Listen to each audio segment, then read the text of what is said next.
Good morning. Good morning. And thank you. I love black people, you know, wherever you go, they're the same. They always throw shade, right? They always throw shade. And every time I guess it's our way of keeping each other humble, to make sure that you kind of know where you fit in no matter how big you get. You know, every time I hear somebody give an introduction, I'm reminded of when I was a young chap coming just out of school. I got my own office and feeling pretty good about myself. You know, so I had the office voice, you know, Albert Bryan here, you know. So my mom called me one day and I was like, Albert Bryan, you know, with the voice, you know, and she goes, big deal. So I'm always heartened by how we all kind of keep one another humble. I mean, today I called my sister and I said, you know, she's like, you know, I'm speaking before UNCF, you know, this is big for me and everything. She goes, mine is a terrible thing to waste. But I am very happy to be here, and I'd like to say congratulations to Lakeisha and Ms. Gibson, who I've just met. It is indeed good to be here, and it makes me feel like home being up here. Today, though, is a sad day for us. Today we mourn Elijah Cummings, and it's fitting, though. I think that I speak to you today because in his passing, it kind of signals the like slow death of the civil rights movement. And us really remembering who we are. See, I was just heartened by Ms. Gibson telling me that today that she was part of that movement. You know, God's little way of showing me like it is still alive. Because we have forgotten. We have forgotten a lot. And you know, it's like getting married. You know, everybody wants to get married. They plan the wedding, they pick the rings, they get the photographer, they get everything. But once they get married, they're like, that's it. Yeah, that's when the work begins. See, we have, as a people, we have to recognize that Obama's legacy cannot be that he was a Trojan horse that let our people think that it was over. He cannot be the one that made us take down our defenses because we have arrived. You see, we know how we got here. See, I spent a lot of time talking to successful people all over the place. Everywhere I go, I interview people. You know, what is it about you that made you successful? And there's usually three things. The first thing is a deep sense of spirituality somewhere. And in a lot of ways, our people, our black and brown people, we kind of forgot about God. We made it now, you know? We done got rich and switched. But when you go to the churches and you see who's sitting in the churches are dying. We've got to get our young people in the church, and we have to give them a sense of spirituality. And it doesn't have to be a church, it could be a mosque, it could be a synagogue, but it has to be some deep sense of spirituality. The other thing that these people have is a family that supported and cared for them. That's a big thing. It doesn't matter if it was an auntie and a mother, a grandfather, a mother and a father, a mother and a mother, father, but there was somebody that every day cared about them.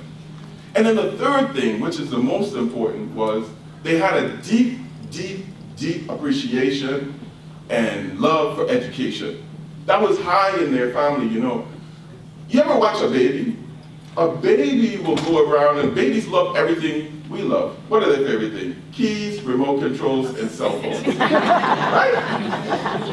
Why? Why? It's because we love them. We love them. So whatever you're teaching your young people in your house, we have to readjust our calibration to make sure that education counts again.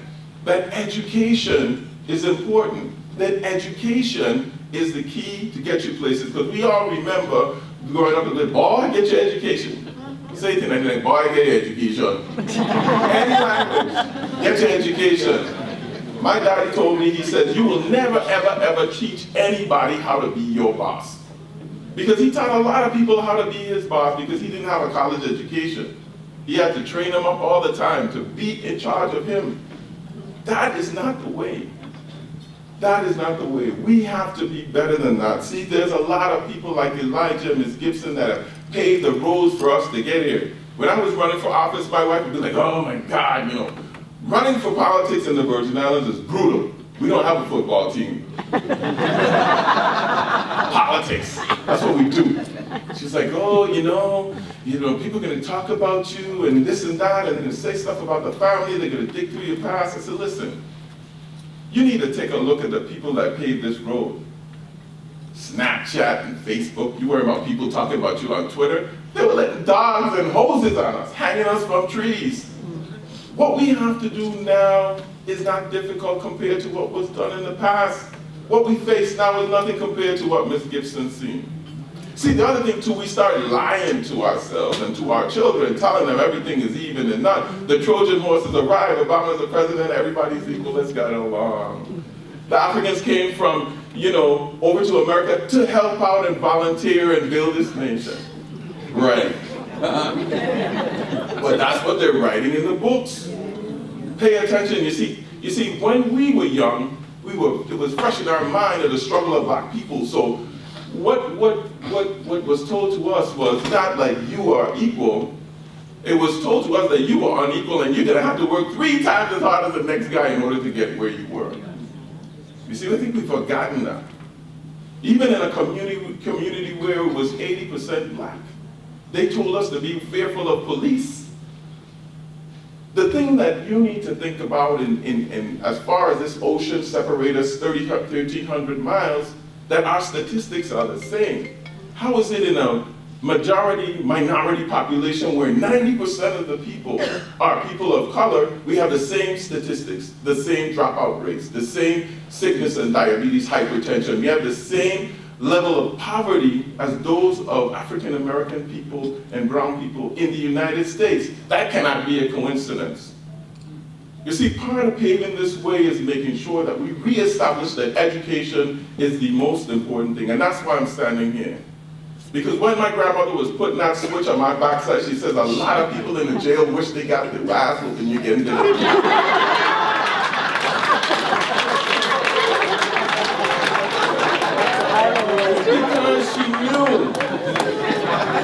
Because she knew it was not the same. She knew we were not equal. She knew I had to work harder every single day in order to do. And she always reminded me to let the ladder down.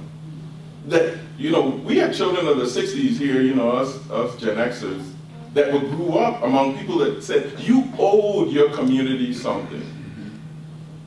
You owed your community something. And when my kids were born, I realized that I had to create artificial obstacles for them because they had it so easy they would forget what it was like, to come home in the middle of the afternoon and the only thing there were 2 N-breads and a bottle of ketchup and you were smiling because you could have a ketchup sandwich. That's real. Now they cut the crust off the real bread. We have to recognize and pay it forward that we are the ones. I remember the first time I got an invitation to a $1,000 plate gala, I was like, I know they got the wrong address. But we are the ones that have to give back to our community. Though we are the ones that paved the way. When in the Virgin Islands, my passion is, those islands. And I know that education is a way, so when I look at our statistics and see that 30% of us live below the poverty line and 75% of us have some type of government aid, but only 17% of us have graduated from a college or university, that's an easy equation. When I did the math, I figured out that we spent $95,000 a year keeping people in prison. We have the 4th highest incarceration rate in the world. Like, it's much cheaper. It's $5,000 a year to go to UBI, University of Virgin Islands. That's why when we campaigned, we made it our mission. Myself and my Lieutenant Governor Tregenza Roach, who sponsored a bill to have free education for everyone that graduated from a Virgin Islands high school at the university. That's why it's not today. That's why it's not today, because I realize that we can't afford to have people being shot down in the streets or incarcerated in jail or enslaved by poverty because they can't afford to get an education. We can't afford that. We can't afford poor people. We need to enrich them and make them part of our environment, part of our economy.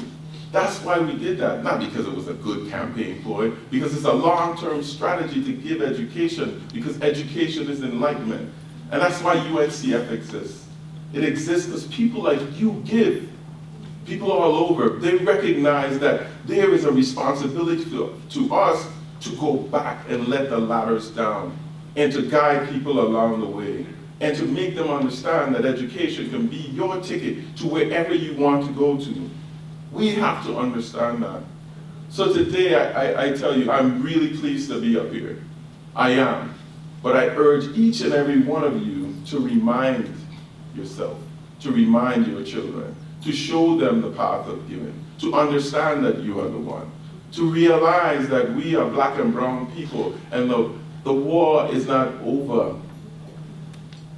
Yeah, we got a lot of work to do. I am the only African American governor in the United States. I'm not proud of that. It should be at least 10 of us. But that's up to you, because the vote matters and the vote counts. And to you young people that are going to university now, step up and recognize that Washington is full of people who are tired, need to go home.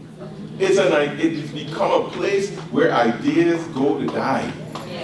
We need to have and understand that the world and us people of the boomers and my generation, there is a time to let go. And there's a time of realization to understand that whatever they're texting today, we may be laughing at, but that is the language of tomorrow that we won't be able to understand. To understand that the world has changed so dramatically within the last 20 years and continues to change at a pace that is mind-blowing. And to get out the way, facilitate, and get it done. I just want to say it's been a great pleasure talking to you. And I hope I haven't said too much, and one day maybe you invite me back. God bless you. God bless the Virgin Islands.